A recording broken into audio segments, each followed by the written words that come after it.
اچھا مولانا، جن کے والدین ان کی زندگی میں چلے گئے اور وہ ان سے ناراض تھے، تو پھر والدین کو راضی کرنے کا کوئی دوسرا طریقہ ہے؟ جی جی، جو والد کے دوست ہیں یا اسی طرح والد کے بھائی چچے ہیں، تو کوشش کی جائے ان کے ساتھ حسن سلوک سے پیش آیا جائے، اور والد صاحب کی قبر کے اوپر ہر جمعہ کو حاضری بھی دی جائے اور اس کے لیے دعائیں مغفرت کی جائے۔ اور اسی طرح والدہ تھی تو والدہ کی جو بہنیں ہوتی ہیں، ہماری خالائیں، ان کے ساتھ حسن سلوک سے پیش آیا جائے، ان سے دعائیں لی جائیں اور والدہ کے لیے دعائیں مغفرت کی جائے، تو امید کافی ہے انشاءاللہ اللہ رب العزت اس کو نافرمانوں کی لسٹ سے نکال کر فرما برداروں کی لسٹ میں داخل کر دیں گے۔ اچھا، اور ایسے بھی بہت سارے ہیں جو ان کی والدہ ان کی زندگی میں فوت ہوئیں اور وہ ان کے جنازے میں بھی نہیں گئے، ایسی ناراضگی سے کیا؟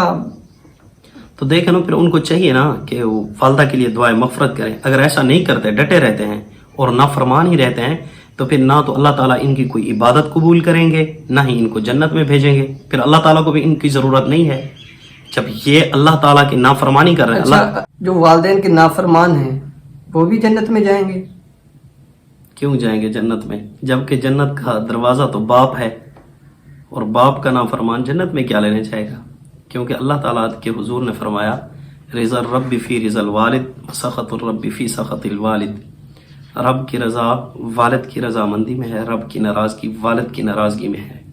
وگرنہ حضور اکرم صلی اللہ علیہ وآلہ وسلم نے فرمایا، 3 لوگوں کی عبادت بھی قبول نہیں اور وہ جنت میں بھی نہیں جائیں گے۔